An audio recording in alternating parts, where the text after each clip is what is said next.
Well, good afternoon. Great to be back in Jacksonville. I want to thank FDLE for hosting us here. We've got a really star-studded crew with us. FDLE Commissioner Mark Glass. We were in Tallahassee doing a cabinet meeting earlier today, and now we're here in Jacksonville. We've got Sheriff T.K. Waters. We've got Representatives Plakin, Jacques, Kendall, Michael from the Florida House of Representatives, and we have our Senator, my friend Clay Yarborough. And then we're going to hear from Brooke Curry, Florida State University student, and is going to talk about her experience and some of the legislation that we're doing today. So we've got a number of bills that we're going to sign, and the theme of today is law and order.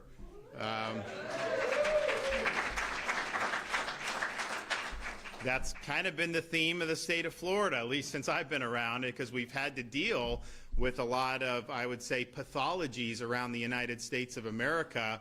And, you know, my job is to, protect you from those things so that those don't come into here. We saw it in the summer of 2020, massive looting, massive rioting in Minneapolis, in places like L.A., New York City. It was a total disaster. We in Florida said we are not going to allow that to happen. We're going to stand by law enforcement. And so, you know, you didn't see what you saw there, but we also knew that it's fine to have to deal with these things, but you don't want to just kind of play whack-a-mole. And if this is going to be something people are going to try, we want to make sure that our folks are better protected.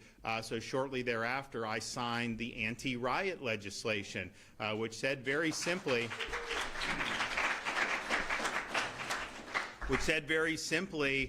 if you riot, if you loot, if you engage in mob violence, you are going to be held accountable in the state of Florida. We are not going to sit by and let people take pot shots at the men and women of law enforcement.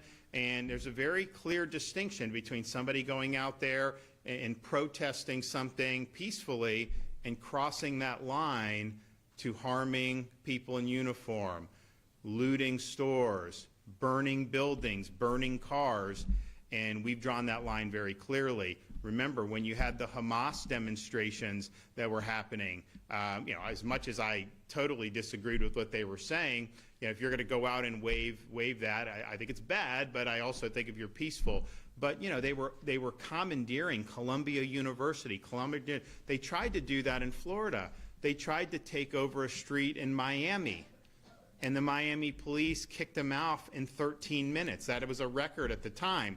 Until the next week, they tried to do it in Central Florida, and Florida Highway Patrol kicked them off in 11 minutes. This is a big group of Hamas people, and they kicked them off very quickly. So we have zero tolerance for that, especially obstructing traffic. And that's the thing. You see what's happening in Los Angeles right now. You have federal law enforcement enforcing the law, which they're not only supposed to do, they took an oath to do. That's what is on the books. And you got people there that are acting like the law doesn't apply to them. So you come from a foreign country illegally into our country, you burn the American flag in protest of them trying to send you back to the country whose flag you're waving. This is such a farce. This is political. This is very ideological.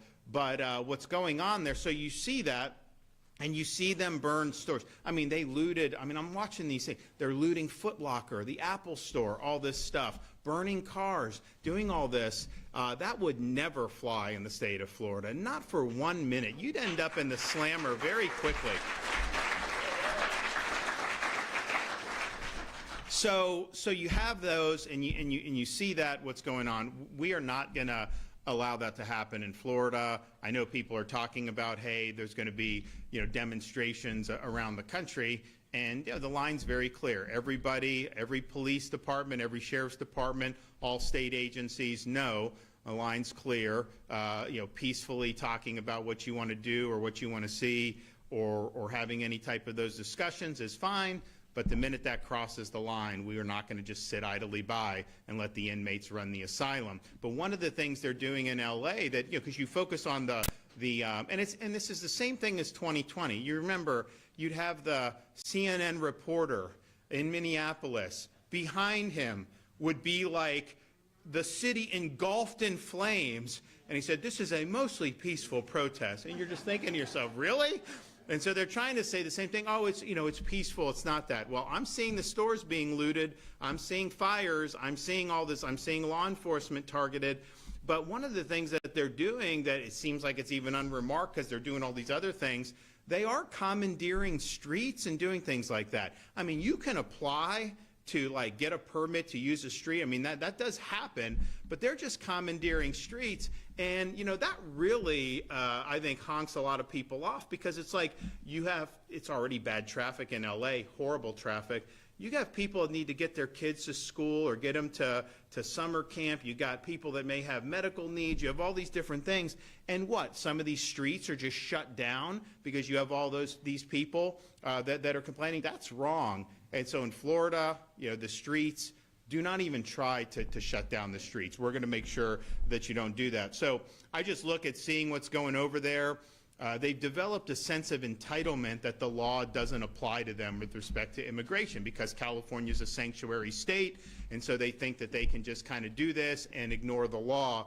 That doesn't work, and so what the Trump administration's doing to enforce the law, not only have a right to do it, they have a duty to do it.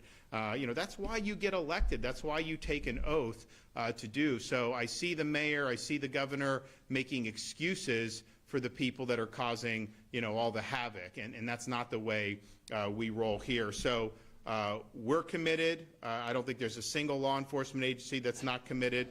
We also have certain duties that we've imposed through Florida state law because I called a special session and we worked through that. All state and local law enforcement agencies are required to participate with ICE for immigration enforcement. And that's the only way you're ever going to do this and do this well. And so there's a question, occasionally you'll see like a sheriff pop off, like not TK, but say, oh, I'm not going to do it. I'm not going to do it. Really? Okay. Trust me, you're going to follow the law or you'll be out of a job. That's what's going to happen. And that's what we're going to do in the state of Florida. Now, one of the things we focused on a lot, and we've had to deal with of course, the overall unrest that the country's seen and make sure that Florida is a refuge from that. But we've also seen over many years children being left unprotected in some of these jurisdictions. And we've done more in the state of Florida to protect the innocence of our kids than any state in these United States. And I'm proud that we have done that. You remember a few years back, we signed the Parental Rights and Education Bill, making sure that you can send your kids to school without them being taught that they were born in the wrong body or that their gender is a choice. That is not acceptable, and that doesn't happen in the state of Florida. And if they try to do it in violation of the law, we now have an Office of Parental Rights in the Attorney General's office where you can submit and then they can take action to make sure Florida law is being abided by. We've also signed a series of bills to protect children from indecent exposure in public venues. Some of these sexually explicit things that they're trying to do with these kids, you have like 10-year-old kids. No, that's not appropriate, and we've put a stop to that in the state of Florida. We've also been very concerned with social media and what happens with our youth with social media. So we signed legislation last year which basically put some teeth into the federal law, which already said that you had to be over 14 to get your own account. But basically, if you're 15 and under, you need parent permission to get it if you're 14 and 15, and then under 14, you can't get your own account. Now, parents can let their kids use their accounts, whatever. We're not going to police that. But what we're doing is we're telling the social media companies, don't issue an account unless they're a certain age with parent permission or above that age, and if not, you'll face consequences. And I think the reason why we've had to do that is because it used to be growing up, there would be different types of threats to the innocence of youth. You'd be out playing, some predator comes up in a van, tries to entice kids in. I'm not saying that doesn't happen, it still does, but now with these devices, these predators can get into your home. Kids play video games, these guys can go in and entice them. So the risks are so much more than they were, say, when I was growing up. as a kid. And parents want to be able to protect their kids, and there are things that we've been able to do to be able to help that. But make no mistake, these sexual predators will stop at nothing to be able to harm kids. And when you have a kid that is abused by these sexual predators, the abuse doesn't stop at that minute, the minute it ends. It's a lifelong scar. It's something that they have to cope with for the rest of their lives, and it really robs our kids of their innocence. And so we are very much strong and holding the line on that.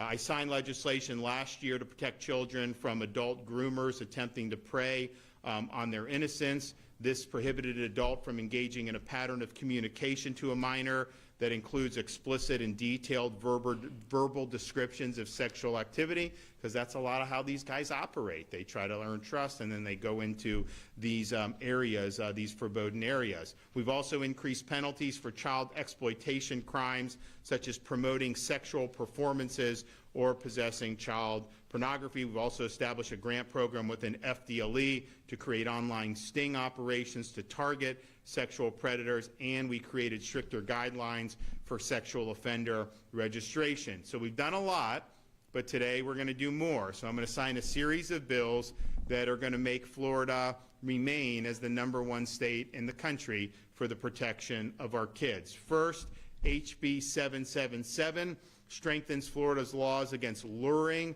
or enticing children by expanding the definition of the crime, increasing penalties, and eliminating certain defenses based on a child's misrepresented or mistaken age. I'm also signing HB 1351, which strengthens registration, reporting, and verification requirements for sexual predators and offenders in Florida. The bill also enhances accountability and improves law enforcement monitoring of offenders' location and employment activities. You know, some of these offenders, they exploit loopholes in the system to be able to set up shop in certain communities, acting like they're just visiting or going back. And so this plugs that loophole so that if they're going to spend time here in Jacksonville, you're going to know that they're spending time here, and they're going to have to report that so that you can protect your kids.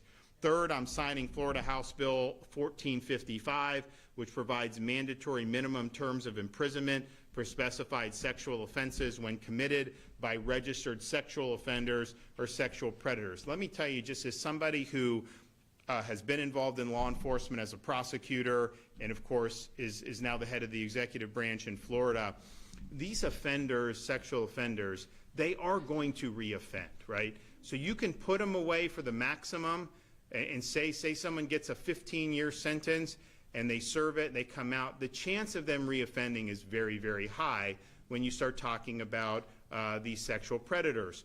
And so you've got to have a minimum amount of time that they're just taken off the streets. Ultimately, the registry, all these things, they're tools, but the only thing that really, really guarantees the safety of the children is to find every last daggum predator and put them in jail and get them off the street. That's what you need to do. Now, mandatory minimums, some people criticize because they say, well, you know, you could have too much for this. And, you know, the justice system is imperfect. I acknowledge that. But the reality is we have, unfortunately, some judges that just do not give the gravity of a sentence that warrants it when you're talking about abuse of minors. I mean, you will have some that will throw the book at them, then you'll have others where it's like a little bit more wishy-washy. So this ensures that there's a baseline level of accountability where you're holding these sexual predators accountable. And again, these are people that are already registered offenders, and then they're reoffending in the community.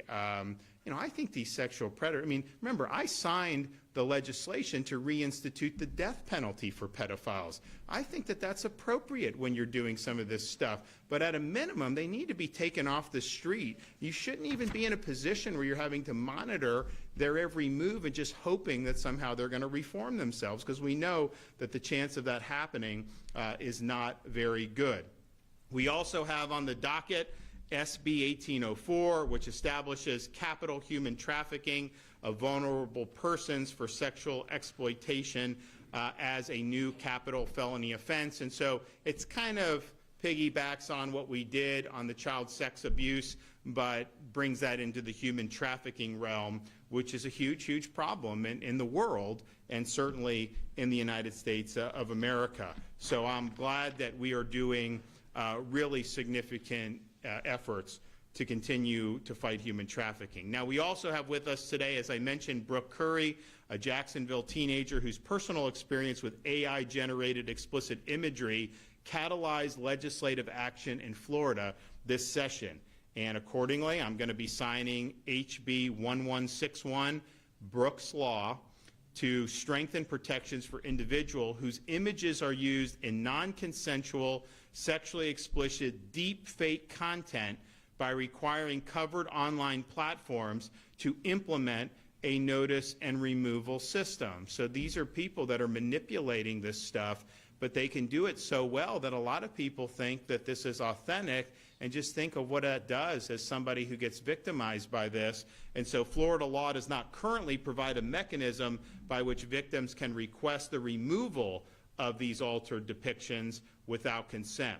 So Brooke's Law will protect victims of digital sexual abuse by ensuring victims of deep fake exploitation have a clear, enforceable process to remove damaging material. Also requires covered platforms such as websites and online services to remove altered sexual depictions and copies of such depictions from their platform upon request of the victim within 48 hours. It also prevents legal overreach by maintaining platform immunity for good faith compliance, avoiding the chilling effects on speech or over-moderation. And then finally, the bill gives platforms room to design their own processes while enforcing a baseline level of accountability. I want to thank Brooke for her courage to come forward and to lead this effort. I think it's really important, and it also raises the issue of this whole artificial intelligence. You know, they're talking about in Washington banning states from being able to regulate it at all for the next 10 years. And as governor, I want to be able to provide protections for you working with the legislature if that's warranted.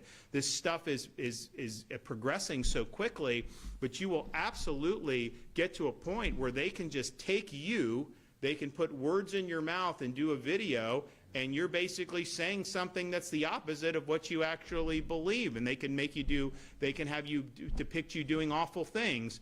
That's not the world that we want to live in, and so I think that the states need to be able to retain their ability to handle the emerging AI issues. You know, we're not going to run away from it. We know it's going to be a part of military operations. It's going to be a part of a lot of things. Although I will say this, you know, they talk about the power of it, and there's a lot of things that are powerful about it, but there's also a lack of common sense in some of these AI things. I mean, like, sometimes they just don't, they can't reason like a human being does, and so there's not only dangers with how good it can be, but there's also dangers by employing it without recognizing some of the limitations and the flaws that it has, because I've seen that firsthand, and I've had to go in and fight with like Grok or some of these and say, wait a minute, that's wrong. Oh yeah, you're right, I saw that. And then like they admit they were wrong, but I'm like, why were you wrong the first time? So this is a really significant issue of all the different things. I mean, how people's privacy is going to be respected or not,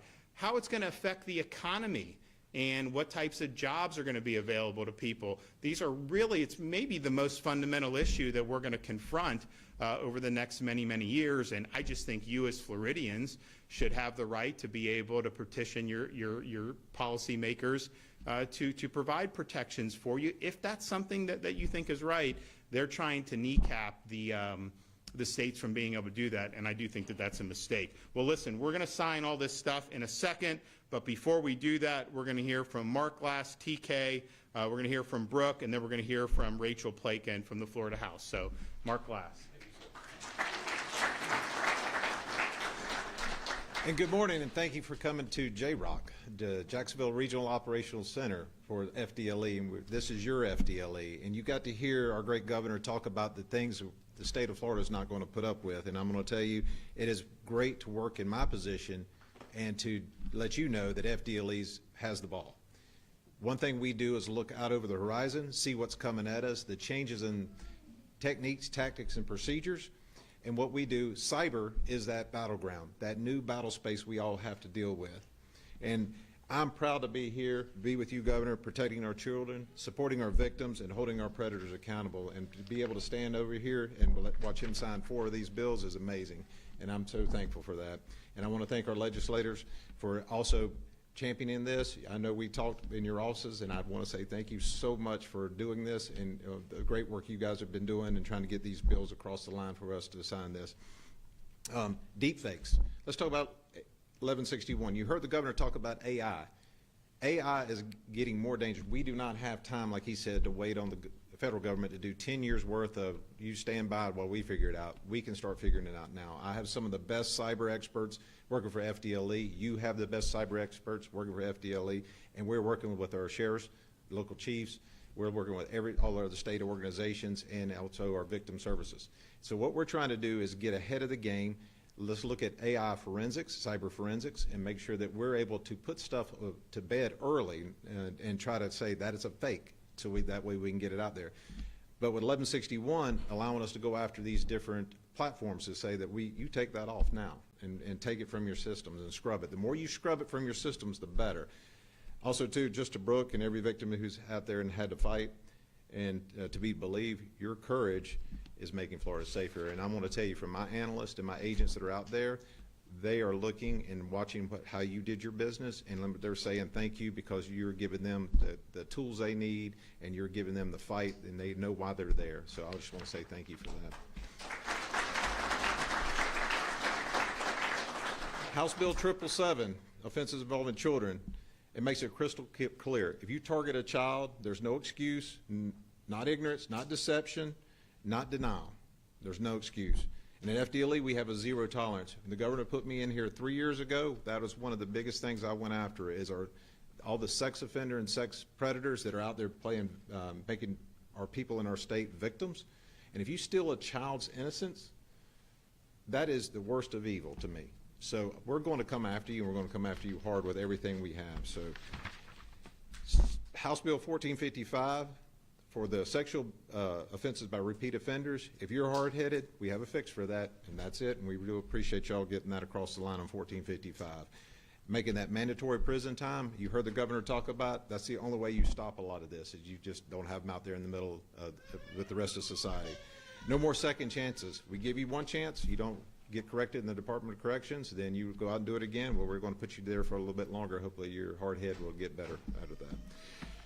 Senate Bill 1804, capital human trafficking, the death penalty. I mean, I'm with him on that one. You, like I said, you're stealing the child's innocent, you're in human trafficking. It's just the worst of the worst. The worst of the worst. And what we ended up, it's just a despicable crime. And so, thanks to Governor DeSantis for leading that charge for Floridians. Now, on human trafficking, I do want to say something there. If you see something, say something. You've heard that campaign. If you see something suspicious, report it. Knowing the signs of human trafficking can save lives. If you go to FDLE's website, if you go to JSO's website, they will help you, guide you through to look at the signs. Do not be afraid to report something if it seems out of the ordinary. Please say it, because there are people getting victimized and trafficked right in front of our faces, even whether it's the grocery store or just at a sports venue. Just pay attention to the signs and really do that. Call 911. Don't feel like you're bothering them, call them, or you can reach out to the Florida Human Trafficking Hotline, which is 1-855-FLA-SAFE. That is 1-855-FLA-SAFE. And 1351, sir, I want to tell you thank you on this one, and representatives of the registration of sexual offenders and sexual predators. So the loopholes he was talking about, so you have to report even if you're self-employed. So you do not want somebody who's self-employed coming to your house to do a handyman special and everything. You don't know who they are because they didn't report their business online. So that's going to make it mandatory reporting, so that way you can screen who's coming to your house to actually work on your house, whether it be plumbing, whether it be roofing, or whatever you need to do there. So with all that, just in conclusion, Governor, thank you for your commitment to protecting Floridians. And at FDLE, we're protecting you, supporting, and delivering justice to these folks. And we cannot do it without our representatives and senators that are here sitting here with us today. And also, we can't do it without our victims standing up and actually getting out there and having the great fight for us. And we do appreciate it. You don't know how much that strengthens me. I'm just telling you, that just strengthens us. And Governor, thank you for your leadership and your tough on crime. Thank you.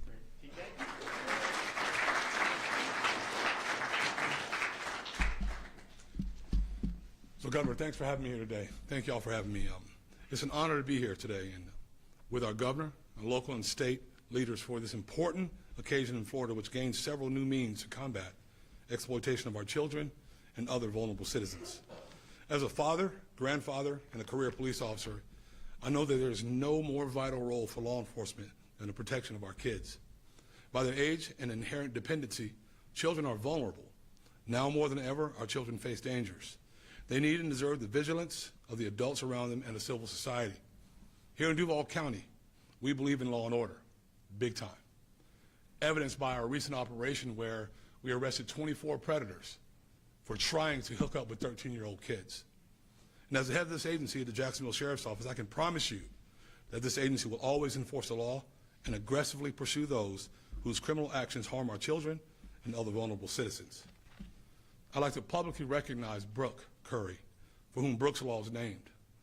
Brooke is a resident of our county in my city. And her courage, strength of spirit, and the content of her character culminated in the passing of an important piece of legislation that bears her name. Brooke, our city is proud of you for transforming a painful life experience into the means to garner needed change. There are so many people in our future who will benefit from your vision and resolve. You are an inspiration to us all, and all of Jacksonville stands with you. And I'm sure everyone in the state, the great state of Florida, stands with you also. Today we have new proactive tools in our tool belt to combat sexual predators and offenders and protect at-risk members of our community. I want to thank Florida's legislators and our great governor once again for creating and enacting these new pieces of legislation so that we in law enforcement have additional avenues by which to take predatory criminals off of our streets. Thank you very much. Okay.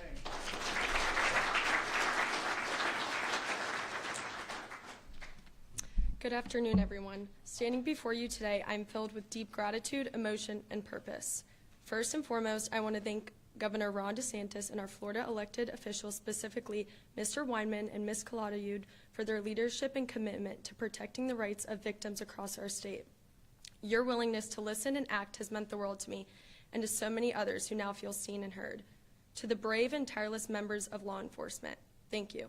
You are often the first call, the first face, and the first hope for victims who feel their world has been shattered. Your service and protection has laid the foundation for this law and justice it aims to deliver. To my family and friends, you've stood by me through pain, uncertainty, and the long road to healing. Your unwavering love gave me strength when I didn't think I had any left. And to the strangers who became supporters, your belief in this cause reminded me that there is far more good in this world than we sometimes realize. We are here today because we chose not to look away, because we decided silence was not an option, because we knew that victims of this crime, many of them young, vulnerable, and silenced, deserve a voice, justice, and a path forward. Brooks Law is not just about me. It's about all of us.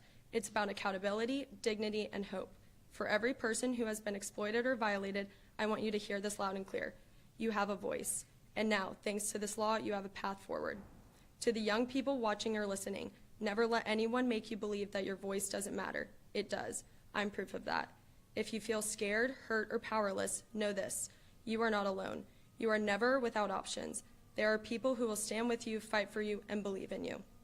I also want to recognize and thank First Lady Melania Trump for her leadership on this issue through the Take It Down Act. Her advocacy has helped shine a national spotlight on the importance of protecting victims of online exploitation. Her efforts have brought this conversation to dining tables, legislative chambers, and communities that need to hear it most. The journey to passing Brooks Law has not been easy. It's been painful. It's been personal.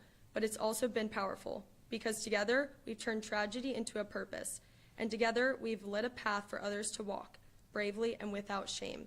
This is just the beginning. Our work continues. Awareness must grow. Protection must expand. And healing must remain at the center of everything we do. Thank you for all standing with me and with every survivor today and always. Thank you.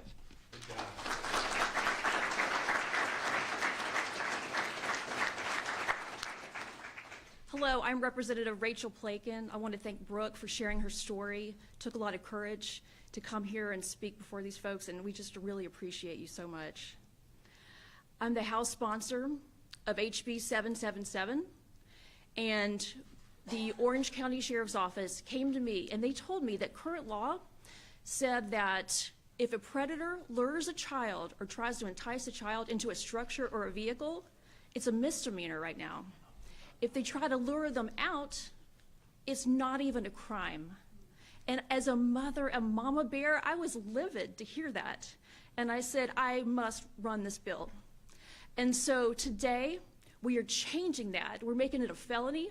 And I want to thank Governor DeSantis for taking a stand for Florida's children. And also, I would like to thank Senator Collins for being an extraordinary partner. God bless. Okay.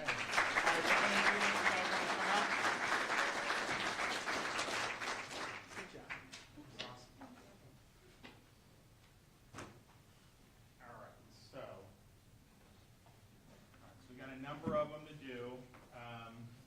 Do we have any kids in the audience? Would you like, this is not permanent marker. Would you like one? There you go. I got another one if we've got any other. You know, when the kids got the permanent markers over the years, I mean, I get the complaints about them, marking up everything. So we try to help out and do what we can here. Okay, so today is the 10th of June, am I right? Yep.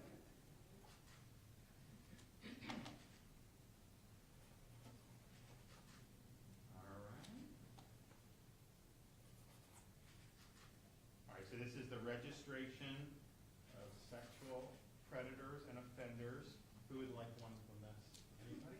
Whose bill was this? I'm good, but I'll take one. Okay. For the Anyone else? Okay. Peanut gallery?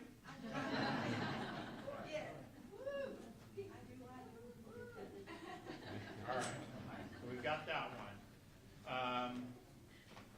This is the previous sex offenders. Whose bill is this? Who did 1455? Any of you guys here or no?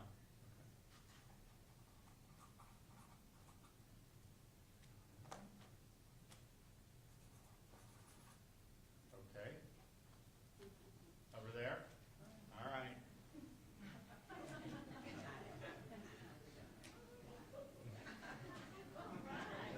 right. So we got that one. Okay. Here we go.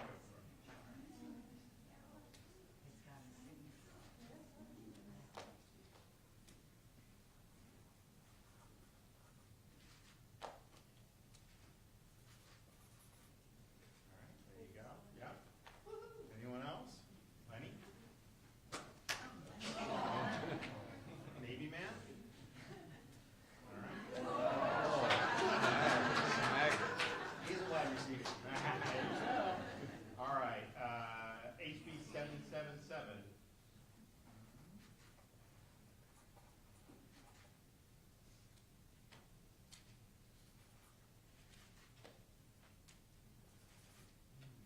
You want that? Anybody else want one on this one? Anyone back here? Okay. How many of you have already got one? All right.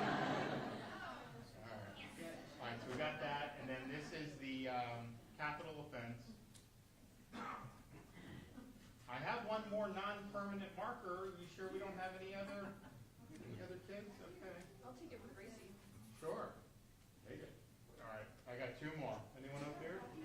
Okay, there we go. All right, now what we're gonna do is, you hold that one. You hold that one. I will hold these two, and then maybe Rachel hold that one up. Okay. There we go.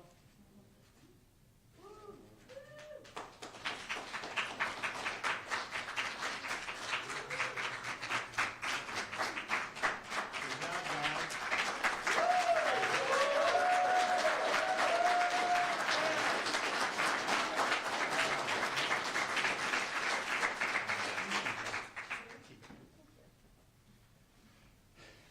All right. right, well, I want to thank everybody for their hard work on this. I'm good, yeah, okay, yeah. Thank you for that. I think these are going to be meaningful. We continues our trend of standing up for children, throwing the book at sexual predators and offenders, and keeping our community safe. Okay, do we have any questions?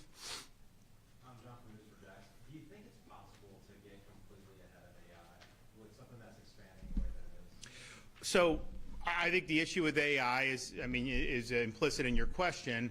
We could have the perfect answer for AI right now.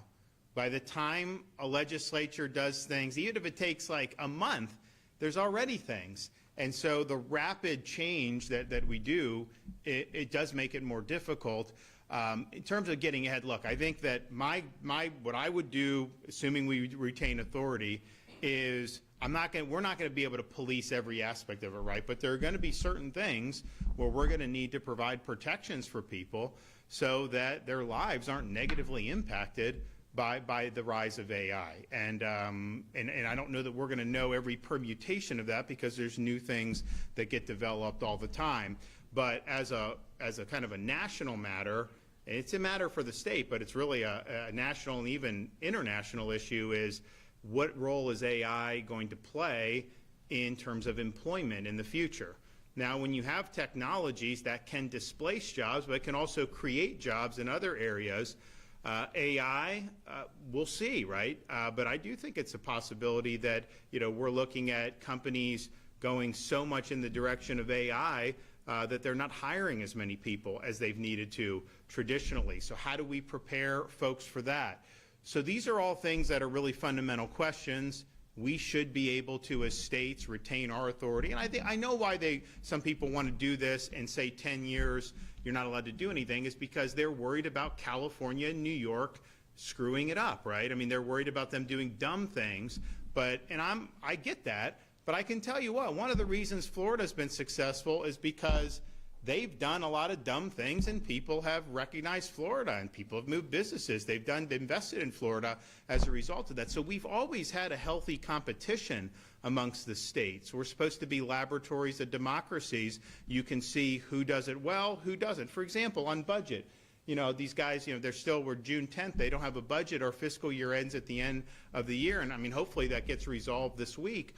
But if you look at Florida, we have millions of more residents in Florida than New York does, New York residents, and yet their budget is over twice the size of our state budget. Yet we have better services, better roads, higher performing education. And so where is this money going to? So people can see, hey, you can go to Florida with no income tax. You can go there with the #1 ranked public university system. In-state tuition is like $6,300. It hasn't budged 1 cent since I've been governor, and we're going to keep it that way. You can have a state dedicated to law and order, #1 in new business formations, all these things. Or you can pay hefty taxes. You can have weak on crime policies. You can have all those. And people make those judgments. And that's really been, I think, central to the federalism that we have in the United States of America. So to take that away from states is not something that I think is good policy. And they're also trying in Washington do other things. And this isn't as big of a deal in Florida, but in other parts of the country, Biden did this Green New Deal. So it's like trillions of dollars in subsidies that we shouldn't be spending at all. Like they should just reverse the entire Biden New Deal, Green New Deal. That would save money. That would allow you to be able to do whatever you wanted with immigration, all that stuff. It should all be wiped clean. But as it stands now, they have things. So they give people money to build these carbon sequestration pipelines because they say if we put carbon in the pipelines, we're going to save the planet. No, you're not. All you're doing is subsidizing people, and some people are going to make a lot of money off that. I get that. But, you have people that don't want, like in South Dakota, they may not want a pipeline on their private property, so they don't sell. Well, what they want to do is kneecap the ability of states and localities to protect private property rights by having restrictions on eminent domain. So now that's going to be wiped from the books, and they're going to be able to go in over the head of landowners. They also want to override all local and state zoning laws against these AI data centers. You know, these AI data centers are like massive amounts of power that go into them. Do you want those just set up in, like, you know, right by the rec center of some residential neighborhood? Like, I think you should be able to say no if that's the case. So there is a, they are trying to take away the ability of states to act in some of these spheres, but I think AI is really important that we retain that so that we're able to make some thoughtful calculations. But it is very difficult because of how rapid it changes, and you could have the perfect solution today, and in 6 months it is possible that that solution is obsolete. All right, thanks everybody. God bless you all. Take care.